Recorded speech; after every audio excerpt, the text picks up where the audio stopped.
Ahoy there, YouTube! I'm back again today for more Splinterlands content, and they posted a huge new update regarding rewards, regarding a new special ability, the new reward cards, and I'm super excited to check it out. Let's go on the journey together. And by the way, if you've not tried out Splinterlands, it's a really fun play-to-earn game. Pretty much $10 gets you in at the door, then you can start earning NFTs. By the way, this is not investing advice, but you can click on the link down below, check it out. But I've been just enamored with it. Me and my kids play it together. We have a guild. Loving it. As most of you already know from listening to the weekly town halls, which are very lengthy, I will say that, we have been working for a number of months now on a major overhaul to the ranked reward system in Splinterlands. In the past, we have mostly had to resort to quick band-aid fixes just to keep things running and squash exploits. But now that we have significantly expanded the team, we have finally had the time and resources to do a deep dive into the entire reward economy of the game. That's very exciting because they have an absolutely fascinating reward economy and play-to-earn structure with different types of cryptocurrency and in-game currency. It's fantastically fun to explore. The goal of that deep dive was to identify what we believe are the core pieces at the heart of most of the economy problems we are currently seeing and come up with comprehensive solutions that will serve as the foundation for a sustainable and growing game economy going forward. Just a heads up, this is going to be a long post as we go into detail about all of the changes that are planned as well as the reasoning and goal behind them. While we know that some of you will be excited to go through all that with a fine-tooth comb, for those of you who just want a quick update of what's happening, we'll start with a too long and didn't read version of the changes. So we'll do that, but I am going to go through it with a fine-tooth comb. Reward shares earned from ranked battle wins will now determine season and daily rewards in addition to DEC rewards. Please note that this means that gold foil and gold older edition cards as well as win streak and guild bonuses will now increase daily and season rewards in addition to DEC rewards. Fantastic. So it sounds like they're trying to make it so that you're going to want to continue to play even after you get your daily. Each starter card used in a ranked battle will reduce the reward shares earned with 100% starter cards winning 0 reward shares. So right now they have an issue with a lot of bots out there that will just have starter cards and they'll be earning cryptocurrency, DEC, because they just put in the most popular combinations of cards for specific numbers, and they win a good portion of the time, unless you know how to counter them. If you know how to counter them, then you can just kick the crap out of them. Daily Quest will change to Daily Focus, where players will receive a certain amount of reward chest based on the total amount of reward shares they have earned from ranked battle wins using the focused element over a 24-hour period. Interesting. That's really fascinating. So it's not just going to be complete 5. You'll receive a certain amount of reward chests based on the total amount of reward shares. Interesting. Season rewards will be based on the amount of reward shares earned from all ranked battle wins during the season. So the more you play, the more you'll earn in theory. There will be different types of loot chests, one corresponding to each league. Bronze champion with higher league chests containing significantly more / higher value rewards. Whoa, okay. The type of loot chest earned from daily and season rewards will be based on the highest league achieved during the previous season. So this is also really fantastic as well. You might gloss over that. But what that means is if you get up to that next rank, you have now officially unlocked that chest, and that's what you're going to get. So even if you fall back down, you're going to be fine and you're going to gain that. So that just kind of incentivizes you to try and really see if you can sink or swim in that one. Great. Purchase the Summoner Spellbook will now include 3,000 credits. Could be used in the in-game shop or to purchase or rent cards from the market. I think that's a smart decision. It's a little bit disappointing for newer people, I do think, because that's like what's that, $3 extra, you know? But it is what it is. It makes sense. It makes it so you're more likely to purchase some cards and purchase some interesting cards, hopefully. There will be 12 new reward cards released, some featuring a new ability that will be available to be earned through the new loot chest, and that is what I'm most excited about, because, you know, if I make videos on this, and typically I dig into the weeds about, you know, things I love gameplay-wise. The more important takeaway from all this is that these changes will allow the amount and value rewards given out through daily and season loot chests to be significantly increased across all leagues. Wow, like how they bolded that. In a sustainable way, due to the fact that we'll now require real cards, whether owned or rented, to earn them. So essentially, if you're just using the starter cards, you're not going to earn much DEC, which also kind of explains why they're including the 3,000 credit. In theory, you will buy some cheaper cards that look pretty cool, and then you'll start earning DEC because you'll be utilizing those cards as well. So Too long didn't read. Sounds good. Release schedule. The code for these changes is scheduled to be released during the week of May 22nd, so fantastic, next week.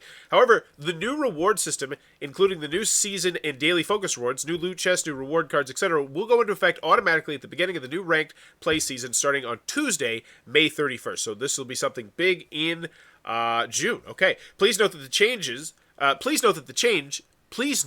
change so that starter cards used in battles will reduce the amount of reward shares will go into effect when the code is released, which means that starter cards will reduce the amount of DEC earned from ranked battle wins beginning at that point. So just everything's going to take place when it gets to that point.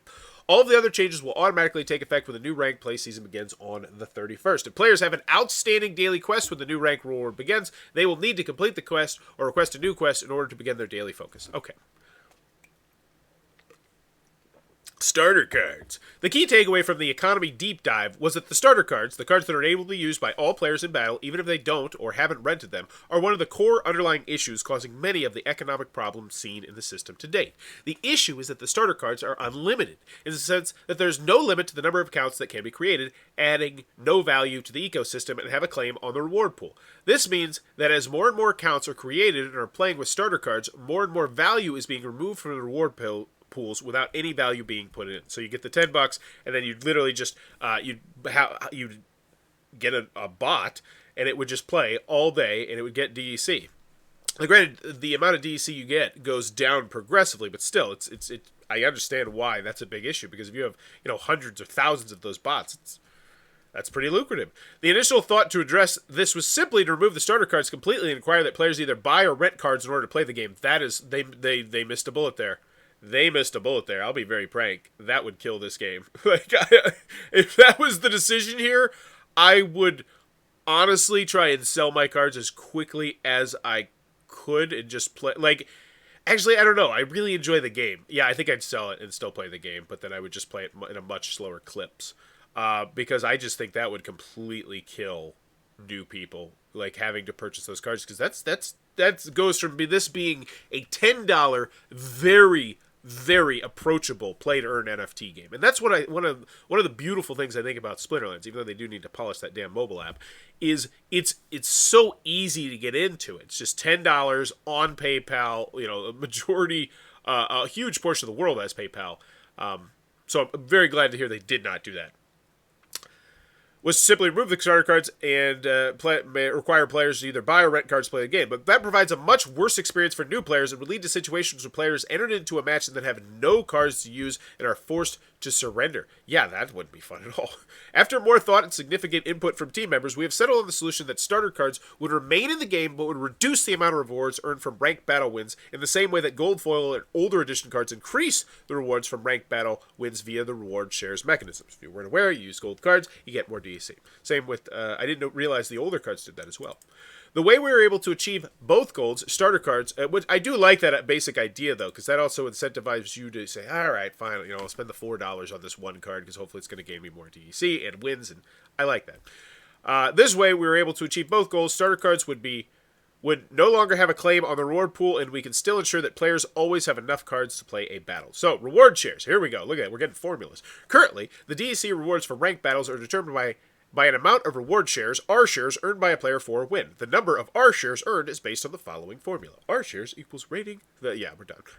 Rating is... I nearly flunked out of high school, so we're done on this part. But I'm still going to try and decipher it. Where rating is a player's rating... Where rating is a player's rating. Okay, I read that right. Where rating is a player's rating, ECR is a player's energy capture rate. ECR is the energy capture rate. So that's how much energy that I'm capturing. And bonuses are applied by card type, win streak, and guild lodge level. So bonuses is a whole bunch of things mixed together. Since this rating, and by the way, join the Bowers Game Corner Guild if you're interested in starting a guild and getting into the game. It's family friendly. I do it with my kids, but I can give you guidance. I can let you borrow cards, all that good stuff.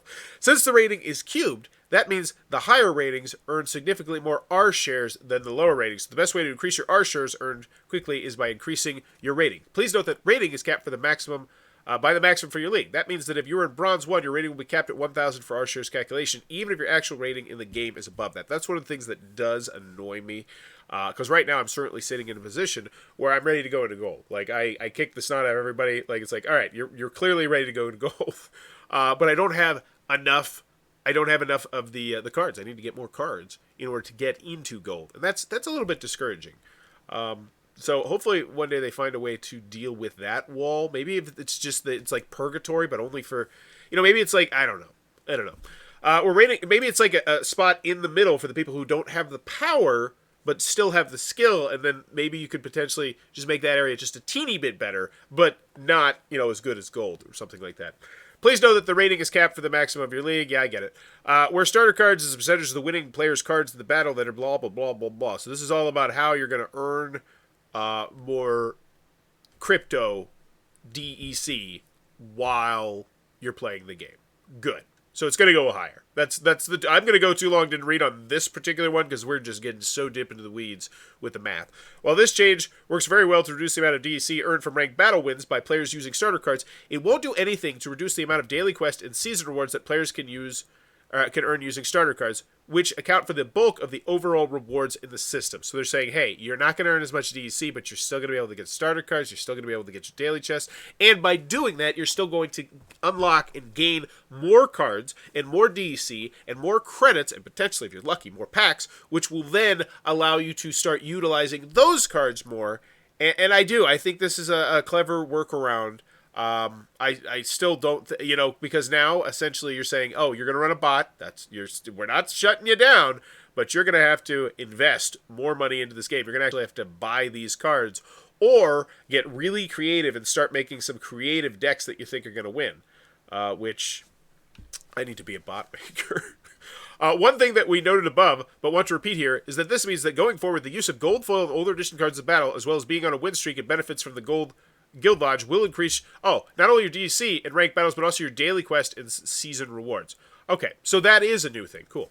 Additionally, it's important to note that now all types of ranked battle rewards will be determined by reward shares. It will incentivize achieving higher win rates over simply higher numbers of battles. This is due to the fact that reward shares are reduced by ECR. Oh, so that's striking the bots down a little bit too. Interesting.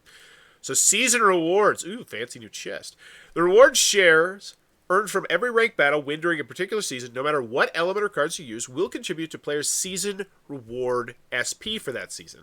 The more season reward points earned during the course of the season, the more loot chest the player will be able to claim and open once the season ends. And I do like how that is. That's actually really cool. That's a little carrot dangling at the end of the stick. A maximum of 150 loot chests can be earned in a single season, and players in any league from bronze to champion have the opportunity to earn the maximum number of chests. Wow! My kids are going to be hyped. Of course, champion chests will have significantly larger and higher value loot than the bronze chests. Makes sense, but the bottom line is, if you're getting, 20 things in there, you might potentially, if you just grind, you just play really hard for one season, you could potentially get a card up to level 2. If you're getting, if you get 5 of, that's really neat. That's really neat. As mentioned above, the type of loot chest that each player will earn in the current season is based on the highest league achieved at any point in the previous ranked played season. For example, if a player reached Diamond League at any point in the previous season, meaning they achieved both and then in the current season, they will earn Diamond loot chest no matter what league are currently played in. So that's going to incentivize that end of the season renting bonanza even more, I think. That's great. Before everyone starts complaining about the above mechanic being exploited, please note that it will take far more reward shares to earn a diamond loot chest than it will earn loot chests for lower leagues. So that means that if a player rents cards for one day in a season and gets up to diamond league so they can earn diamond loot chests for the season, they are only playing in bronze or silver league next season. They will not earn enough reward shares to get very many diamond chests, or perhaps none at all. Okay, cool. Never mind. Therefore, it is always better from a reward standpoint to have the highest league achieved in the previous season be the one that you can reasonably play in and achieve a reasonable win rate in the following season. Oh, okay. Please see the table below for some actual numbers and average reward shares per win. So in bronze, average reward shares per win, 166 will get you 300 reward shares chest, 300. 10 chests at 43.11. 50 chests. Okay. Cool. As you can see from the above numbers, if a player gets to Diamond League in one season, but then is only playing in Bronze League next season, they may only be able to earn enough reward shares to get one diamond chest the whole season, whereas if they had stayed in Bronze the previous season, they could earn somewhere around 30 bronze chests instead.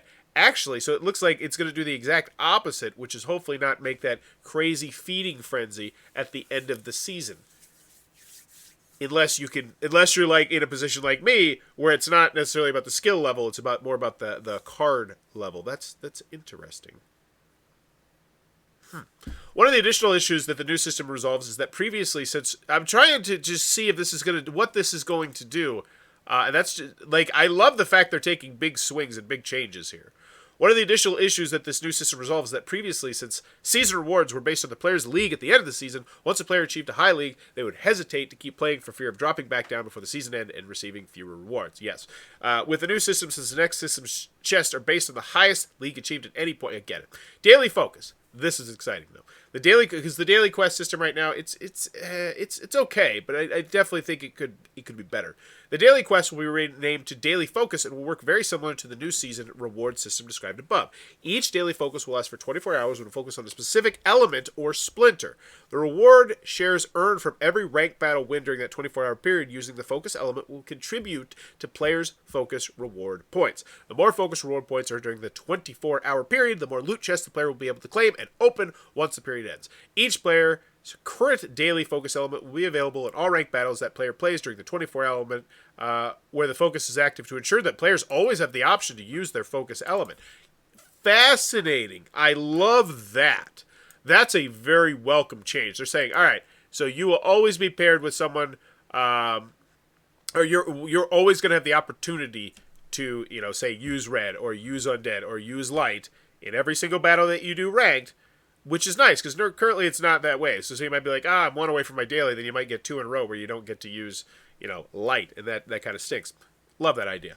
A maximum of 30 loot chests can be earned for each daily focus, and players in any league from bronze to champion, 30 loot chests per day. Wow, I wonder how much you have to grind for that, but that's cool. The chests earned for daily focus rewards are the same as the chests earned for season rewards, with champion chests having significantly larger and higher value loot in them than the bronze chest. So even more incentive. That is just crazy good incentive to rent the cards earlier in the season. Like if you're in my position, get yourself into gold so you can start getting those dailies. Wow. Wowzers. Just as with the season rewards, the type of loot chest that each player will earn for each daily focus. So they're really incentivizing you buying cards. And that's what they should want to do. I mean, it makes sense. Just as with the season rewards, the type of loot chest that each player will earn for each daily focus is based on the highest league achievement. Man, I feel like they are insanely redundant in here. I feel like they could have cut out so much. It just feels like they're stumbling over their toes a little bit, saying the same things over and over again. Maybe it's just because I'm just getting a little bit. I feel like they've said 2 or 3 things, 2 or 3 times. The old quest potion, and I'm not counting the too long didn't read, by the way. The old quest potions will be removed from the game when the ranked reward changes go live and we switch to the daily focus system. Anyone who has unused quest potion charges at that time will be refunded the DEC tokens that were spent on the potions. Oh, because right now there's quest potions, which are legit fantastic, that will give you like tons more potions. But you can only buy them with DEC. Okay, so they're pretty much getting rid of quest potions. Loot chest. As mentioned above, there will now be different loot chests, one for each league, earned for season and daily focus rewards. The type of chest received will be based on the highest league achieved at any time in the previous ranked played season. God, I got it. That's what I'm talking about, like right there. Each chest will now have one item in it, just as before. Some DEC, a potion, a Chaos Legion pack, or a reward card. But the higher level chest will either have more DEC or higher chances of higher value rewards. The details of the reward for each type of chest are shown in the table below. So, bronze, that's where my kids are rolling. I click on this. It says I can click on it. What happens if I click on it? That was weird. Okay. So 33.3% DC. So 1 out of every 3 times DC. 1 out of every 3 times reward card. 1 out of every 3 times a potion. And then 0.0005. So a half of 1% chance that you're going to get a pack. But that's not bad. I mean, I don't think that's terrible. And then the token multiplier 1 time. So when you're the gold rarity boost, so you're getting 0.2% chance for legendary and 0.5% chance of the gold. Then we get up into silver. So 33%. So your DEC percentage is going slightly down. Reward card percentage goes up big time by nearly 5%. Because honestly, that's what you want. That's when you can start leveling those bad boys up, and then you can start renting them out, which gets you more DEC, which means you can rent other cards that you want, and the system works beautifully. Potions. Less likely to get potions. I think that's great. As much as I try to tell my kids, yeah, potions, they add up. Nobody wants damn potions. All right? Unless you're buying massive amounts of card packs. And then packs. Ooh. Wow. Nearly a 1%. Oh, my God. I got to get into gold. Wow. This is big. I love showing me the numbers here.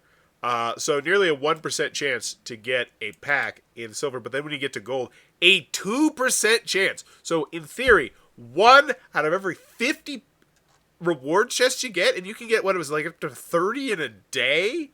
Wow. So gold really feels like, look at that big bump up right there. From 0.75 to 2.0. That being said, to get into gold, you do have to invest a good deal of money into the game. So I see that.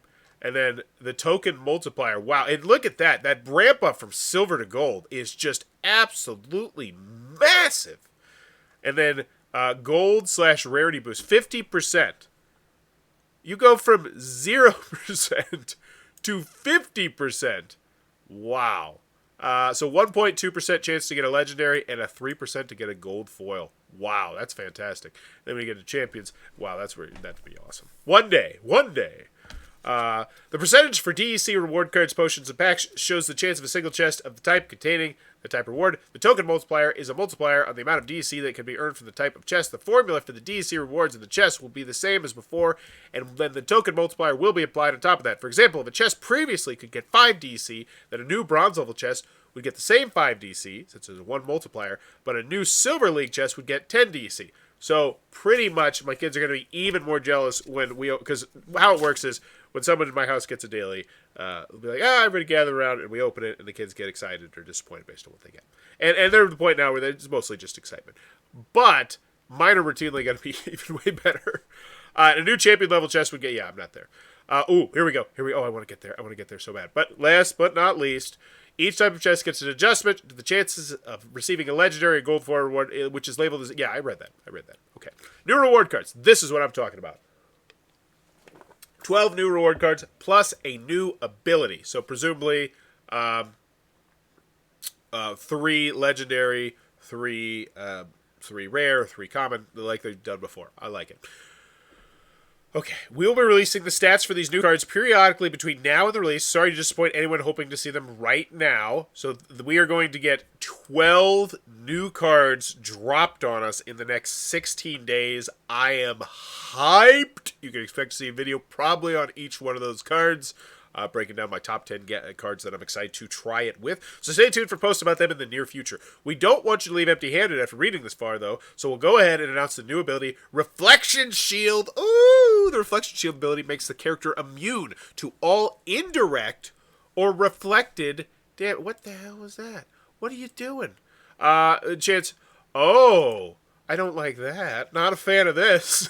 One of my favorite things to do is... get the reflect ability, where essentially it can double the damage or it does more damage, to prickles, or it does more damage when you reflect things back at other people. And it's been a deck that I've been having great deals of success with, especially with how prevalent magic is. However, this is going to then make that not so. That means that it will not take the damage from the blast, the thorns, the return fire, or magic reflect. Wow! Blast damage in particular, very popular right now as well. So that's going to be a heck of a new card there. That's going to shut down that Cursewind Deku. You get yourself a tank with this. Bye-bye, Cursewind Deku. The dragon with the armor and the prickles as well. Keep in mind that the higher loot chests will have a higher chance of receiving legendaries and gold foil reward cards. Why the hell are you telling me this here? Once again, I go back to the redundancy.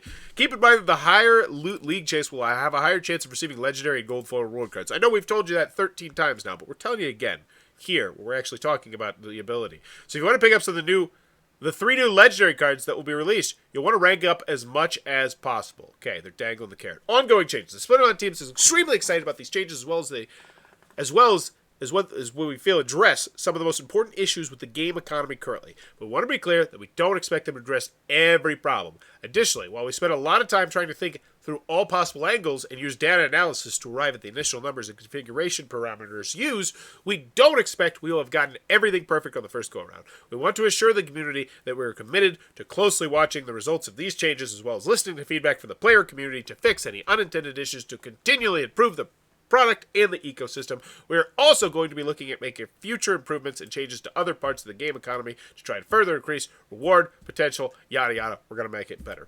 We are looking forward to the players who are contributing value to the economy by owning or renting cards, starting to earn significantly more rewards across all levels of plays. We hope that this will spur an increase in card purchase and rental activity, which will help further increase rewards and kick off a virtuous cycle for the overall game economy.